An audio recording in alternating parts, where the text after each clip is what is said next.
All right, we're going to move right into the next session. I am really, really pleased to introduce the moderator of the next panel, who will in turn introduce the moderators. But Jeff Lawson is the Executive Vice President Executive Vice President Corporate Development at Cenovus. Somebody I've come to know over the last little while and a huge fan. No further introduction needed. Jeff, come on up and do your thing with your panel. Oh, please come on up and settle in. I've got a really awesome panel to follow the Premier's discussion, because we've got experts on energy, minerals, policies, so it's terrific. I want to say thanks to Martha, like you're a driving force here, and thanks to the School of Public Policy. I'm an old retired lawyer. I work at a big oil and gas company now. I want to acknowledge something. I work with a man named Jim Palmer. He was one of the founders of Burnett, Tickworth and Palmer. And, 30 years ago we were visiting, and he was the first Chrétien dinner I went to, which was phenomenal. Such a great speaker, as you saw today. I think it was jointly hosted by Jim Palmer and Murray Edwards. So Jim Palmer was governor and chair of the Canadian Tax Foundation. I think at the time, he was the only Westerner to ever take that role. He's the chairman of TELUS. He sat on the board of CNRL, Canadian Natural, which is the largest energy company in Canada. It's really impressive. And we were talking one day, and he said, I really want you to think about and back this School of Public Policy. And when you think about that gentleman, he was so tied into Canadian business. I'm like, well, why? And back then, I had no conception of a School of Public Policy. He's like, you have no idea how important public policy is to your career and your business life and what will happen in this country. And he imparted that wisdom 30 years ago. And I believe they have a chair here at the school. And so it's phenomenal to see this is what comes of it. Anyway, it's phenomenal. So I want to say thank you to the school for pulling all this together, because these are the things we need to talk about. I also want to thank you to my experts I have here today. So just really quick introductions. Jackie Forrest from ARC, expert on energy matters. Photinie, Koutsavlis, expert on minerals, precious earth metals, policy in that regard. And Dr. R.J. Johnston, who's a policy specialist, and he's joining the school, and it's a great follow-up to what the Premier was talking about. So thanks so much. I'm going to sit down and settle in, and we'll start running through this.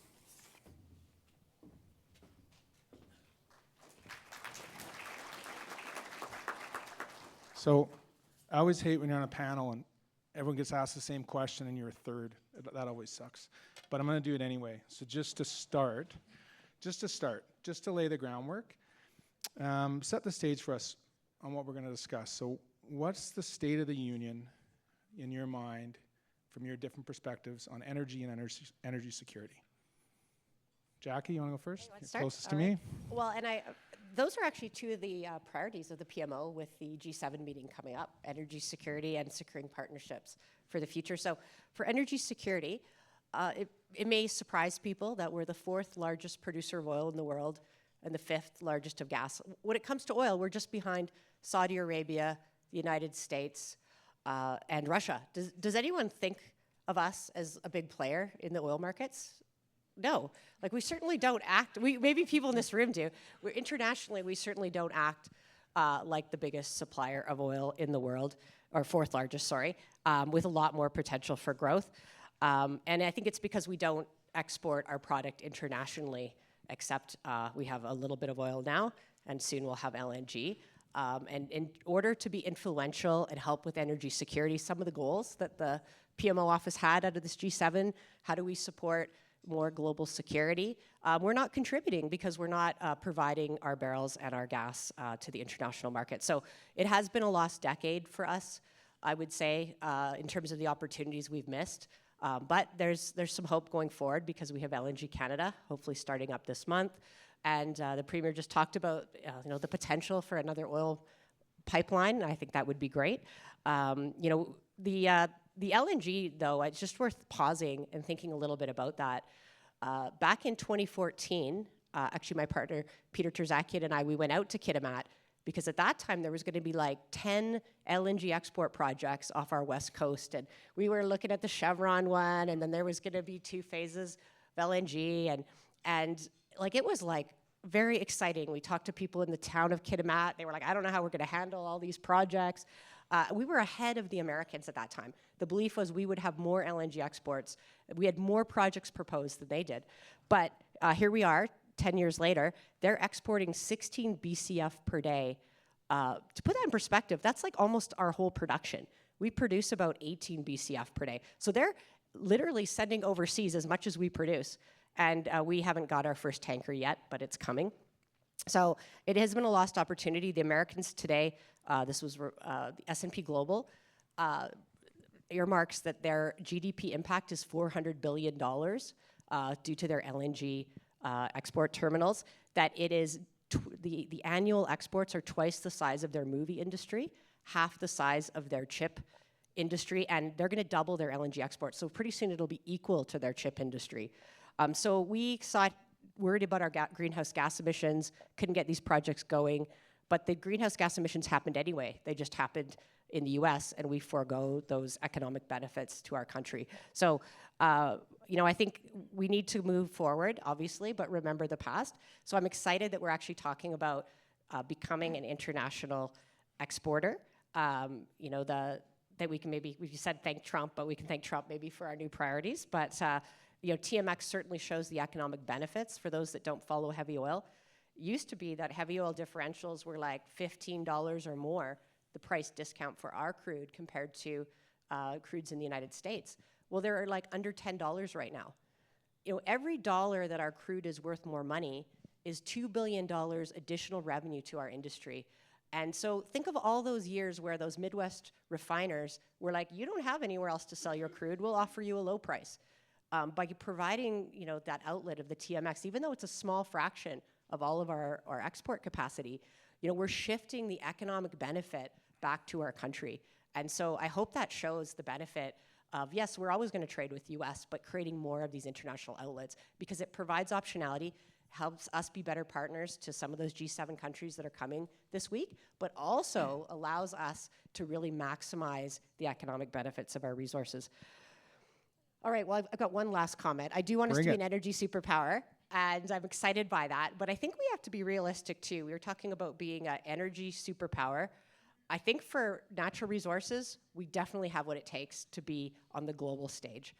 When it comes to clean energy, and I'm a believer in clean energy, we're investing in clean energy. I see opportunity in this country, but I don't think we really have the scale to be an energy superpower on the global stage. We have hydro, yes, but most of the hydro we bring on will consume domestically, the same as most of our clean energy. And maybe green hydrogen will turn into an export business, but it's very nascent and uncertain. So I do hope that these nation-building projects are going to focus on our hydrocarbon and critical minerals, the focus of today's panel, because I think that's where we really have the chance to be a superpower.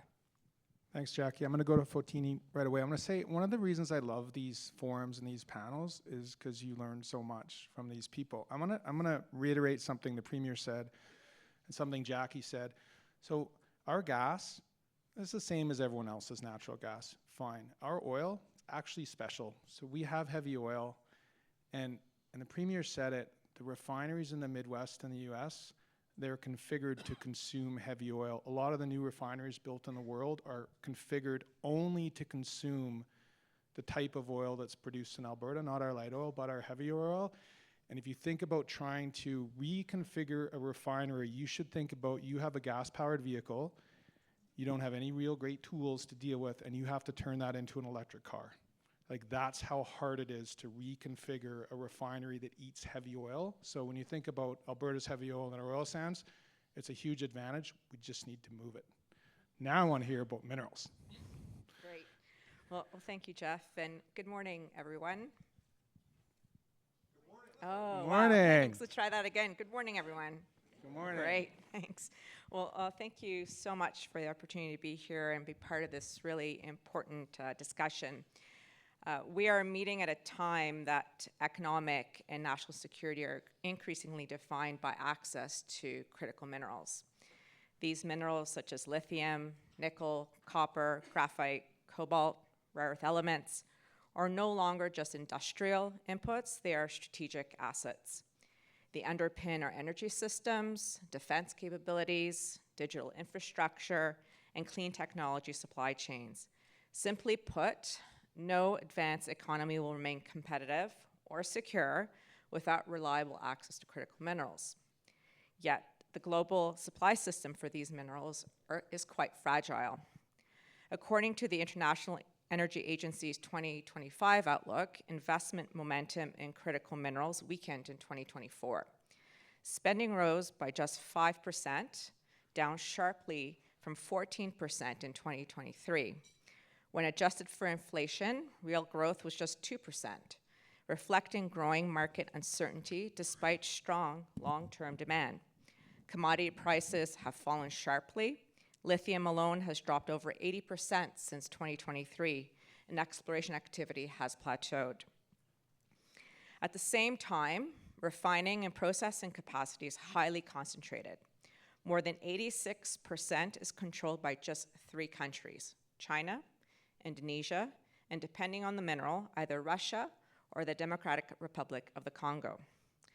This level of geographic concentration poses serious risks to supply chain stability, industrial resilience, and strategic autonomy across the G7.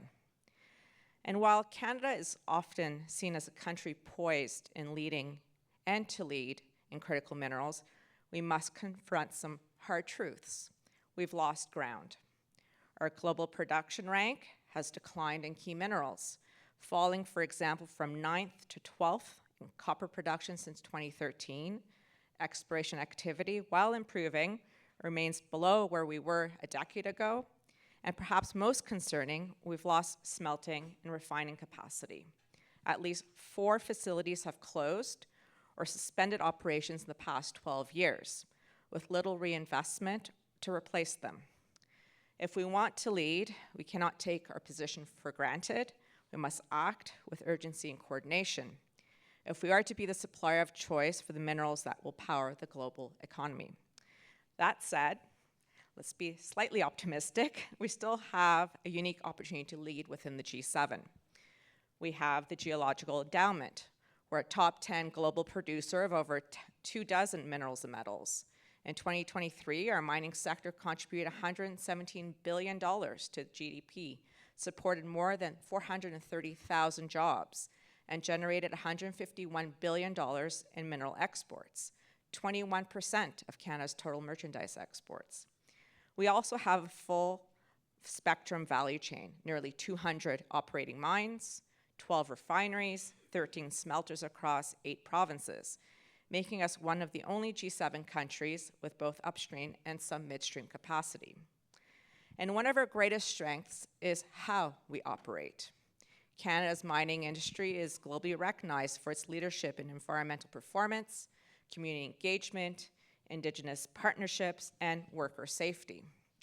Through the Mining Association of Canada's Towards Sustainable Mining program, companies are held to rigorous, third-party verified standards across a broad set of indicators.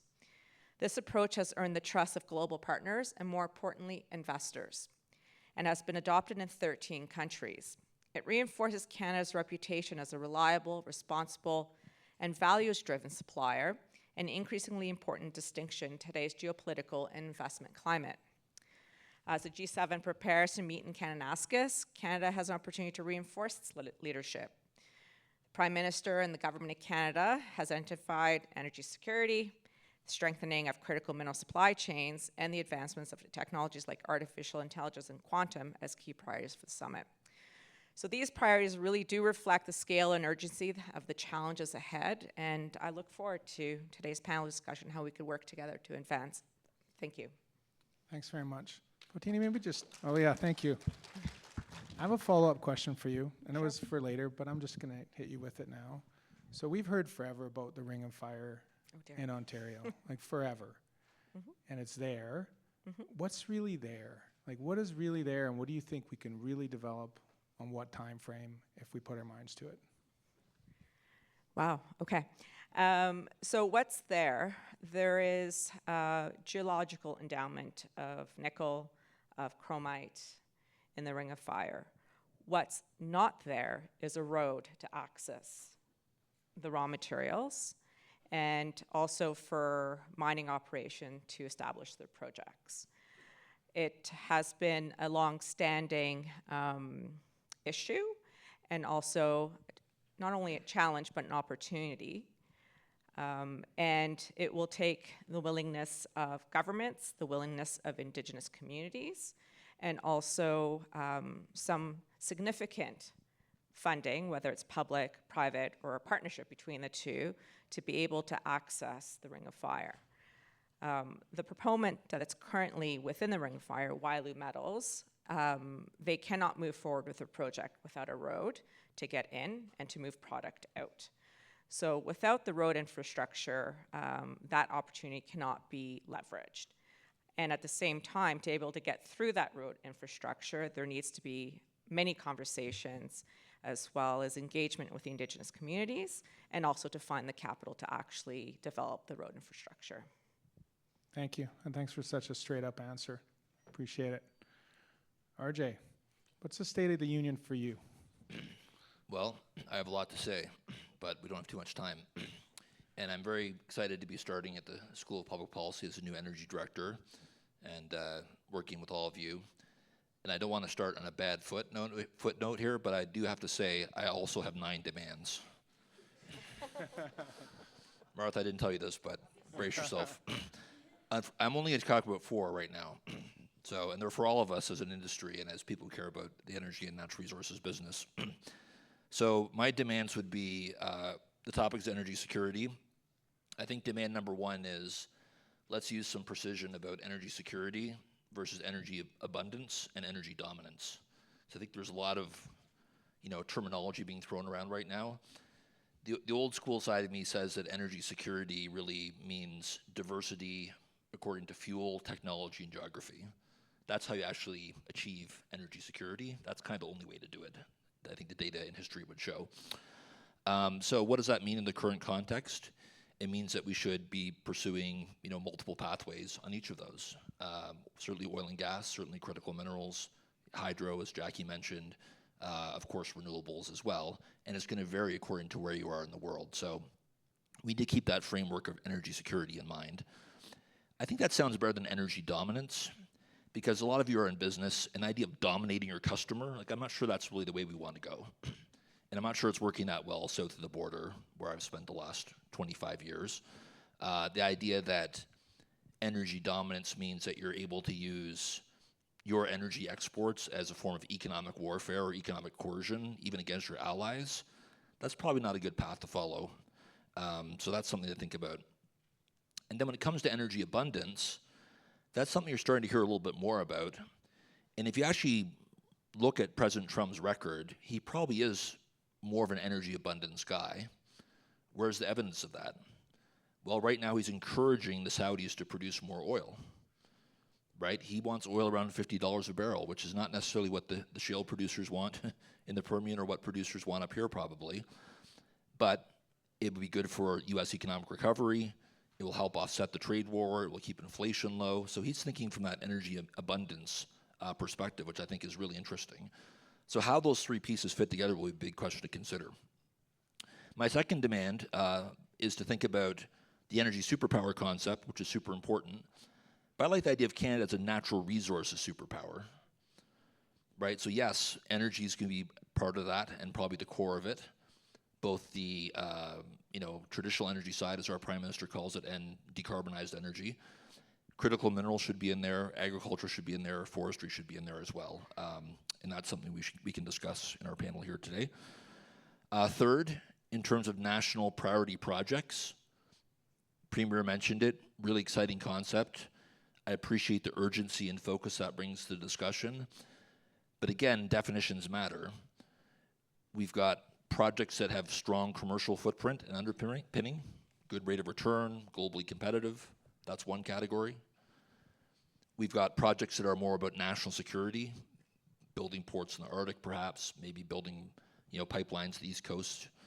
And then we have projects that are more traditional regional economic development projects. All three are important, but I think it's important that we develop a policy framework for each because they're going to be a little bit different. And then lastly, I do think my last demand is that we consider how energy and mining and manufacturing can fit together in our country. Think of manufacturing as the eastern pillar of the economy and energy and resources the western pillar. And yes, we do want to export, and the G7 discussion will be about, doing more trade together, strengthening each other's energy security. But let's be a little bit selfish as well and look at opportunities to use our energy and resources here at home. We talked about critical minerals processing. We're going to need energy for that, right? Ideally low carbon energy. We've talked about AI and data centers, and one pathway would be to export our gas and electricity to the US and let them build data centers, but we can build them here as well. So I'll leave my other 5 demands for another time, but I look forward to the rest of the discussion. RJ, I like the way that your 9 line up with the Premier's 9. Very smart man. Be funding I'm a good for the team player. school, Martha. Good support for the school. Jackie, I want to follow up the theme of geopolitics and energy security. So as you look back over past 5 to 10 years, how do you think it's gone, geopolitics and energy security? Okay, well, and I hate to go first with RJ here, but I'm sure he'll have lots of good things to add. But I find with energy security, it always wanes when we have abundant supply, right? So the last 10 years, we had the shale oil revolution, had so much cheap gas and oil. Canadian oil sands, thanks to the boom of the 2007-8 era, we had all that supply come on. I know it feels like a long time ago, but we did actually have quite a large investment made in that period. And so we had this abundance of energy and cheap energy, and it just fell way down the list for policymakers. That reminder kind of came in 2022, of course, with Russia's invasion of Ukraine. Prices skyrocketed for oil. We are over $120 a barrel. Gas prices in Europe at some point touched near $70 US per MMBTU. And then we remembered about energy security as being important again. But I have to say that I think things have waned a little bit again. Now that oil prices are cheap, Europe has got a lot of gas in inventory. It's very easy for policymakers and governments to kind of move on to the next issue, right? And so I think that's one of the challenges, and I think at this G7 summit too, there's so many issues in the world. Does energy security really rate high? Only when an emergency happens. Let's go back to February of 2025 here in Canada. Oh my God, like Donald Trump's talking about 25% tariffs on our oil exports. Suddenly, we start realizing that Ontario is completely dependent on oil transiting through the United States. This is like a new revelation to many of our provincial governments, including in Quebec. And suddenly we're like, well, I guess, if we're gonna shut off the oil, then we have a problem because they might shut off our oil. But now that the tariff threat has kind of dissipated for energy, that conversation has kind of gone away as well. So I think the challenge, and maybe this is a question for RJ, I can pass a question on, is how can politicians who have to deal with so many issues keep energy security front of mind? Because I think we're going to be in a period of lower prices, especially for oil, the next 18 months. And I don't think it's going to rate very high. Well, to some degree, it's almost the perils of the free market, right? That one advantage the Saudis and the Chinese have is that the government can intervene and influence investment and consumption and, cost of capital and so many other variables and build these longer-term strategies. As many people in this room know, we're out there, and you obviously know, Jackie, we're out there in the market, having to deal with commodity prices and raising capital and equity prices and everything, which makes it a lot harder to plan for the longer term. So to invest on a counter-cyclical basis, to have patient capital, there's only a very small number of publicly traded companies in the Western world, mostly the super majors and a few of the big mining players, maybe less than 10 companies that can really do that. And that's why the national oil companies play such a huge role, right? And now increasingly the Chinese metals and mining companies play a huge role. So I think that's something governments have to contend with. And Photinie, I think I'm interested in your view. Jackie threw it to me, I'll throw it to you.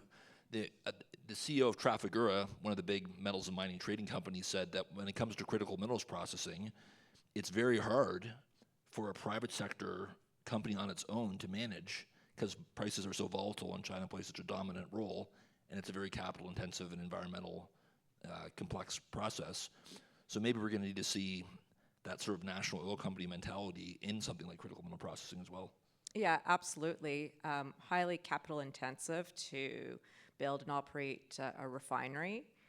And it's also very thin margins because the Chinese have been able to price the rent that you need to pay to get through a refinery to such a level that it's actually outpricing and creating a depressing environment for our own smelters and refineries.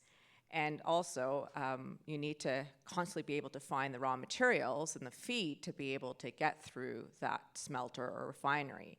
And with our decreased production of raw materials within Canada, we have refineries that are really struggling, and Glencore's Horn smelter in Quebec is one example, to be able to remain viable and sustainable. It mostly depends on international feed, and also hoping to see a number of Canadian projects that are close to that line and being able to get into a production and construction phase of their operations to also help provide that feed into the refinery.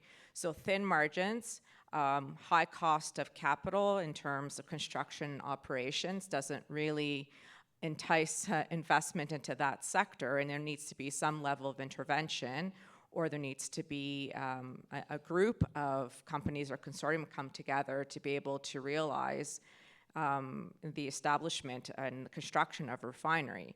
The Americans thought that, they'll start building processing facilities in old army bases because it's federal land and they wouldn't have any concerns in terms of permitting and liability in terms of litigation. I haven't heard anything about construction in any of those army bases yet. So it's a very, very tricky business. As I mentioned, it's very sensitive in terms of pricing and also very low margins. And the environmental liability, as well as the acceptance of having refineries constructed within our country, can also be a challenge to companies. So, yes. This is a high interest panel because I've got questions flying in. So I'm just going to go off track, if you're okay with that, and ask some of these questions that we've got coming in. So, one, Photinie, for you, are there concerns about foreign ownership of Canadian critical minerals, and what does that mean with us in the long run, and how do you view that picture unfolding?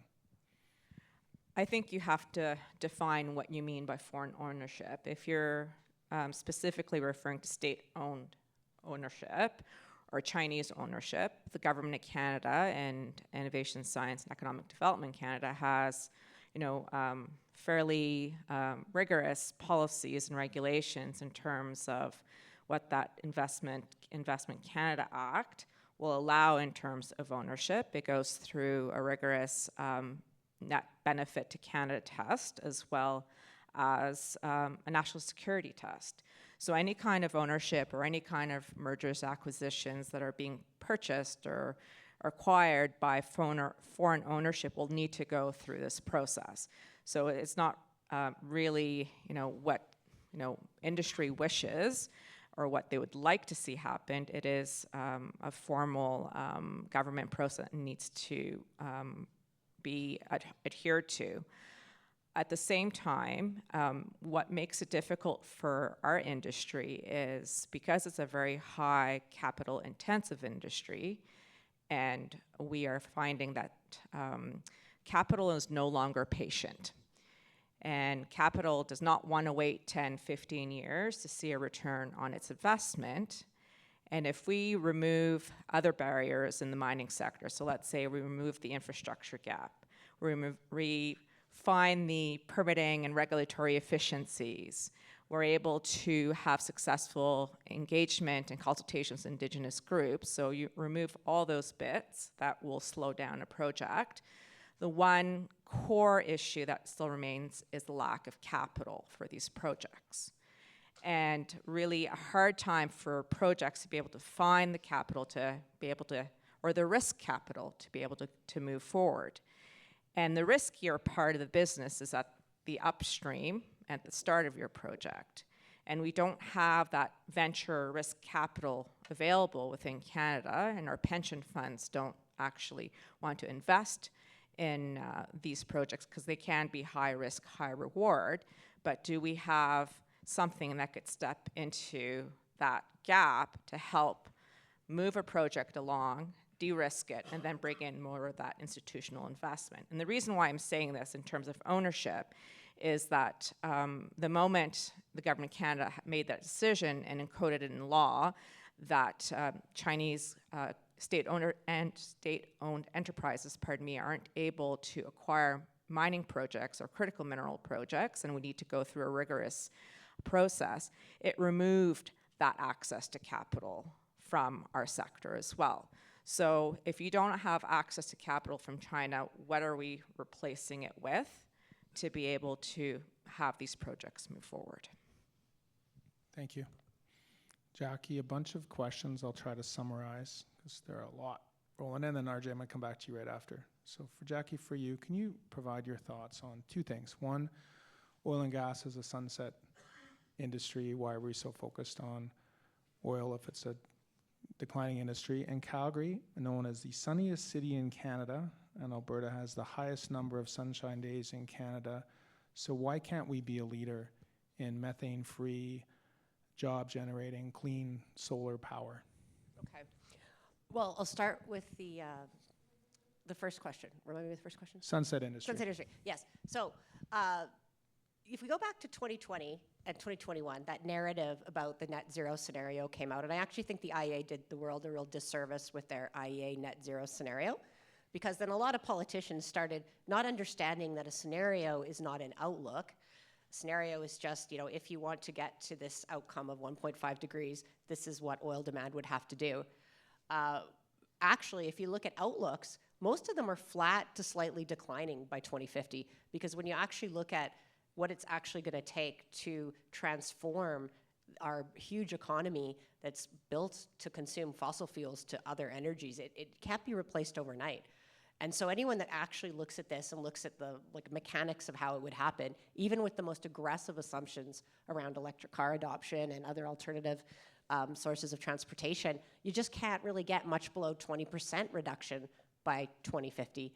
But the IEA came out with that. Politicians here in Canada started to quote that as an outlook and where reality is. I do think here, fast forward to 2025, there's a real change in the conversation. There is much more recognition now that energy transition isn't going to be as fast as we thought in 2020 or 2021.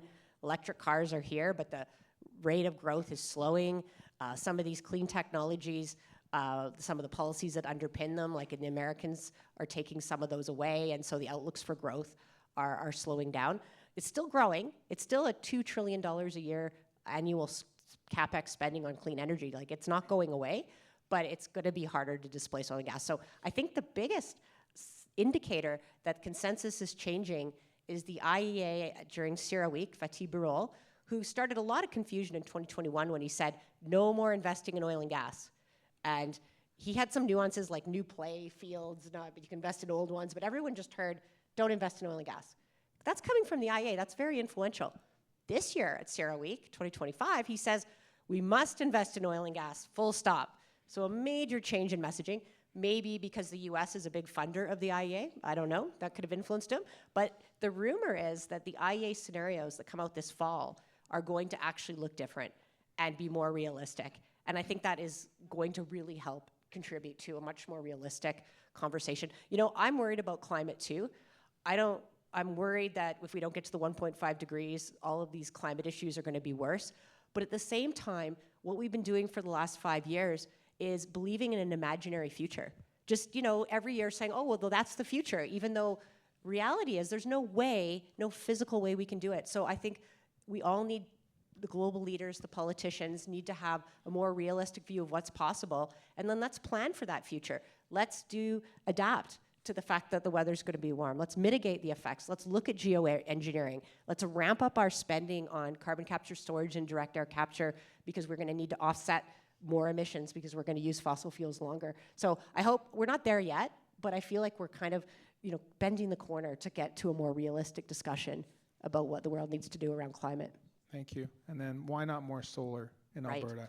Well, we have a great resource here in Alberta, and a lot of people came here to build solar because, we have the resource. We had an open electricity market, unlike the rest of Canada, where you have to have a Crown Corp sort of tell you can build your project. But we've run into an issue where we probably have, there's differing views on this, but maybe we have so much that it's created problems with too much intermittent supply, and we haven't really adapted the infrastructure to accommodate all these renewables. And I don't even mean just the transmission, which is a problem. We didn't build enough transmission. Some of these solar plants in southern Alberta are curtailed like 10% on average annually because we don't have enough transmission. But also we didn't adapt our market to absorb all of these intermittent supplies. So the way the market worked wasn't working. So now we're in the middle of just rehauling everything, and everyone's quite unhappy about it.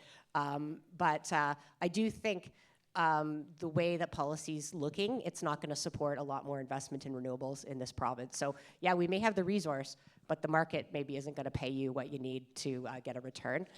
The good news on renewables, though, and I am a big fan of renewables, is that across the country, we've never seen so much investment in renewables. Almost every province in this country, except for Alberta, is short power and is doing major procurements. Quebec is procuring 13 gigawatts. Think about that. Our peak load is 12 gigawatts here in Alberta. They're procuring 13 gigawatts, mostly wind, but some solar as well. BC, 5 gigawatts. Ontario, not only do they have 9 gigawatts of nuclear under development, but another 9 of procurements. Some of that will be natural gas, some of that will be renewables. So we will see a big investment in renewables in this country. Maybe the speaker is saying, because I said we can't be a clean energy superpower. I think we can grow clean energy a lot in this country, but when it comes to having global influence, I don't think clean energy is going to get us there. China is a clean energy superpower. They look very different than us. They're spending $100 billion a year on CapEx investments in building technology for batteries and electric cars and solar panels. They're on the leading edge of developing the technology. To me, that's what a clean energy superpower looks like. And I think we can have a big sector for clean energy here, but it's not going to have international influence. Thank you. Okay, RJ, I'm going to go to you. If we think about everything that's going on with the new Trump administration, what you've seen on trade dynamics, what's occurring today, we've got the G7 coming up. What do you think, what opportunities does that provide Canada in terms of energy dynamics and all types of energy? But what opportunities and what barriers, like what things do we have to fight through now that you see in our future, and what opportunities do we have? Yeah, I think as far as the U.S. goes, I've been reflecting on some of Trump's recent actions and trying to determine whether they're indicators of strength or weakness.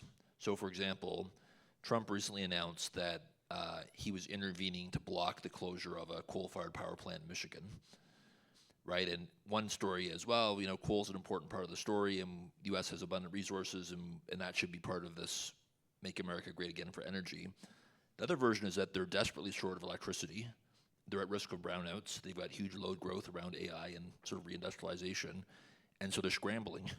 So if that's true, and I think it probably is, because the utility wasn't lobbying to get this coal plant extended, they just got a letter from Washington saying you can't close it. I think if that's true, then I think that really reinforces the partnership opportunities for Canada to build more transmission, to deliver more gas, and to have a integrated critical mineral supply chain. Because I think that they are unleashing a lot of growth, and I don't think the grid is going to keep up with it. That is also true with things like our nuclear reactors, our nuclear fuel cycle can support that, obviously our natural gas as well. And also, if you look at Trump's executive orders, a lot of them talk about an energy emergency. It's like, well, wait a minute, I thought we were energy dominant. Now you're talking about an energy emergency. Now I'm even more confused. But I think that's the reality, right? That at least in certain parts of the country, they are really short of energy. And then we talked earlier, as Jackie mentioned, about the sort of mismatch on the refinery side, and the Premier mentioned it as well, right? That the heavy barrels they need, they don't produce domestically. They used to import 1.5 million barrels a day from Venezuela. Now it's basically going to zero under Trump. So there's a lot of these pieces where I think we can partner. We obviously got, a rough start after Trump's kind of between the election, the inauguration, and immediately after the inauguration. But I think it's renormalizing, and I predicted after election that ultimately the Canadian energy sector would come out in a stronger place after all this. I hope I'm right. There's been a few close calls for sure along the way, but I still think that's where we're going to go. And how about, if you take a big step back, just other areas of the world, have you seen, or are you seeing other countries take advantage of this situation and their benefit? Maybe it was unanticipated, surprised you. What do you see? Well, I was just in Beijing in China 3 weeks ago for the World Gas Congress, and had a chance to go to Tsinghua University and meet with some academics and energy leaders there. And I would describe them as very content, right? That they're feeling like their situation is very strong, that they perceive the U.S. is in chaos and it's going a lot of different directions, it's losing international support, it's at odds with its most core allies within NATO and within NAFTA, et cetera. And they feel like they just need to kind of sit back and keep doing what they're doing. As Jackie said, this idea of an electro state, that China is as the dominant clean energy superpower, that's not just for the benefit of China, right? The Europeans, Latin America, the Middle East, like big parts of the world are leveraging China's clean energy supply chain, and critical minerals, again, are a huge backstop of that. So all that's happening while the U.S. is sort of in a dysfunctional place, and I think that's why the Chinese are quite content to de-escalate with Trump. It's like, fine, if you want a trade deal this week and a war again next week, that's fine. Meanwhile, we'll be over here building industrial robots, strengthening our computer semiconductor supply chain, you know, and the scariest thing I heard was they're now working on the Made in China 2035 plan. They basically kicked our, you know what, on the 2025 plan, and now they're getting ready for 2035. So I think we have to draw those lessons, and I think our Prime Minister actually understands that very well. I just want to add one point too. When the Americans put up these tariffs and ways to keep the Chinese technology out, there's actually some great plots that show the Chinese exports of clean energy technology to the global south have just skyrocketed. So when they put the tariffs on the solar panels, it just, you know, all that clean energy is now going to the global south. And I'm sure with batteries, with these very high tariffs, that you're going to start to see battery sales go to the global south too. So they are really helping with the energy transition by really bankrolling. And there's the a huge clean energy irony, growth. right, that the U.S. has been the leader in free markets. And when the tariffs went on Chinese solar 10 years ago, the Chinese said, oh, we need to figure out how to compete and build better products, right? So our tariffs almost forced them to become more competitive. And while it was subsidized originally, they've basically, you know, taken over the solar industry, mostly through domestic competition that was originally caused by a crisis, that they lost access to dump like cheap commodity grade solar panels into places like the U.S. They had to figure out how to build them in a better way. Well, and back to your point about not allowing Chinese money or Chinese technology, and because that's kind of what the strategy we're taking. They're so far ahead that it really risks us falling way far behind. Like, look at electric cars.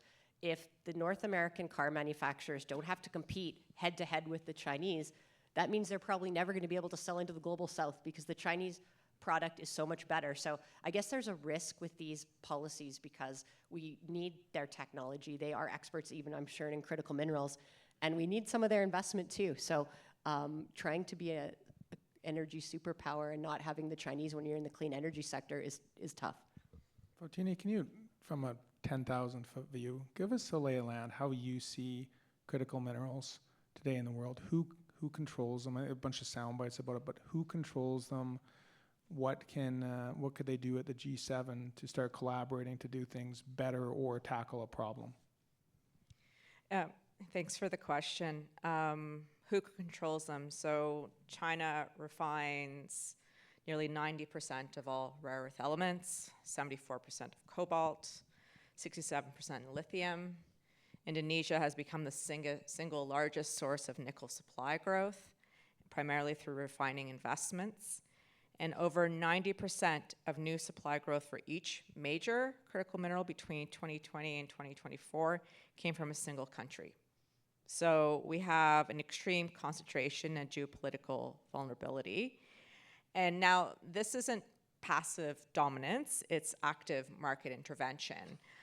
Dominant players fled the market on materials like lithium, nickel, graphite, in order to suppress prices, undercutting producers in rules-based jurisdictions. So basically, dump product in the market makes projects uneconomic, and well, it reduces the price, makes projects economic, and you are able to assert your dominance in those particular critical minerals.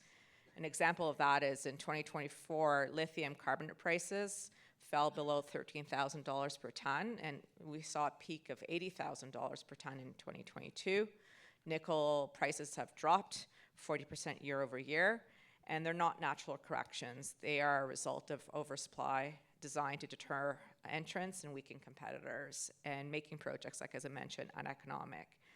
So what can the G7 do? I have a couple of ideas. First is basically their collective market power. Is there a way that the G7 can coordinate offtake agreements? So essentially gives investors that certainty that there is someone who will purchase that product from an operator at a certain price. Shared stockpiles. Once again, it's really about price certainty. If you're able to have some level of a price floor, then projects can count on that price, providing that certainty, and can move forward with their project.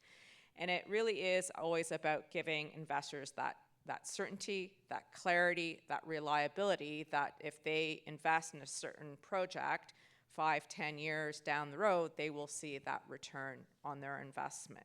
So really about the G7 using its own market power to be able to leverage the critical minerals production and increase that globally as well.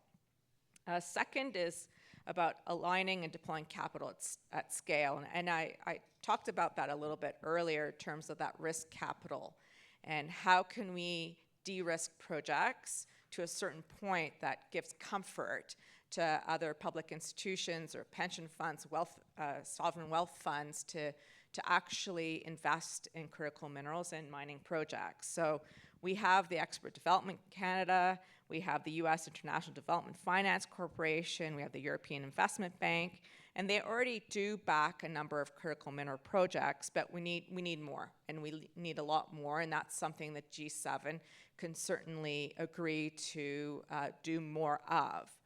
And then one of my last points is talking about high integrity supply chains. So I did talk a little bit about Canada's Towards Sustainable Mining Standard and a little bit about responsible supply and what does that look like. Today's markets fail to reward producers who operate in higher standards. So responsible producers in many of the G7 countries, we face increased costs to regulations, through public reporting, through being part of various standards, through the Indigenous benefit agreements, and these costs are rarely reflected in commodity prices. So it discourages investments in jurisdictions that really are aligned to G7 values. So how can we create a market that values verified materials? How do you create pooled procurement, for example? Is there a way that we could create a buyers club where G7 nations who embed certain values, standards, are able to purchase from one another at a price that actually reflect the cost of that increased responsible approach that mining operations take? So I think I'll stop there, and those are kind of my, I guess, wish list for G7 next week in terms of an action plan. You have demands also. I have demands, 3 demands. Maybe they will be realized next week. I love a panel with demands. We're going to run out of time shortly. I'm going to apologize for all the questions I'm not fielding, and I'm not going to offer up the panelists, but they might be around afterwards to get them with your questions. I want to ask a bit about public realm and then private realm. So RJ, I'm going to go to you. What role do you think public financial institutions and our governments now, what role can they really play in de-risking investments and getting some of these things done? Or should they play? Well, I think On the multilateral side, I like Photinie's suggestion about critical minerals buyers club, and I think the same thing could apply to LNG as well, right? That would be one way if you could get alignment among the G7 consumers on sort of lower methane intensity certified natural gas, that the Europeans and Japanese could help subsidize the cost of developing that market. You mentioned International Development Finance Corporation in the U.S., which Trump is now making the Domestic Development Finance Corporation in critical minerals. He's basically redirecting that money, which used to go to Africa and other places, back to domestic projects. He's not crazy. I mean, he bases a mandate to do that from the voters, and he's looking at these sort of hard to finance projects like critical minerals processing or nuclear fuel cycle and things like that that would benefit from redeploying those dollars. Now, the problem internationally is that you're going to lose U.S. competition with China in places like Africa and Latin America. So I think for Canada, we should look at both. I think we should look at the domestic industrial policy agenda, but I also think we should maintain opportunities to build collaborations internationally with our public finance, especially given how strong our mining companies certainly are, but also our energy companies in finding those projects. Okay, and then I'll flip that question, Jackie, from your chair. What's keeping foreign direct investment out of Canada and frustrating private investment in Canada, and what can we do better? Well, you asked me that with like a minute left. So that's a whole panel. But I think everyone in this room knows that this has been a great place for private capital to come. That's why the Trans Mountain was bought by the government, because no private capital would take on that risk. And so we have a lot of work to do to prove to companies that you can come here and your project will be completed on time, on budget, and you're not going to have 10 years of delays and protesters. And so I do think C5, I can't believe we took this long to say that word, but Bill C5 is great. I think that's the kind of thing we need.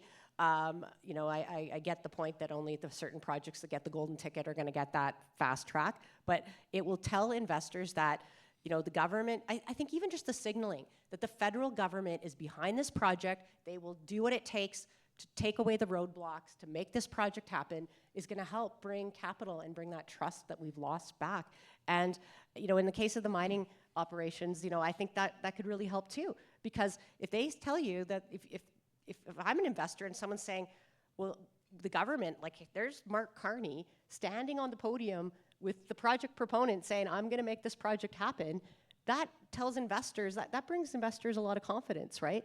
And I think it will help even in those projects that are maybe higher risk. So I think that's just critical.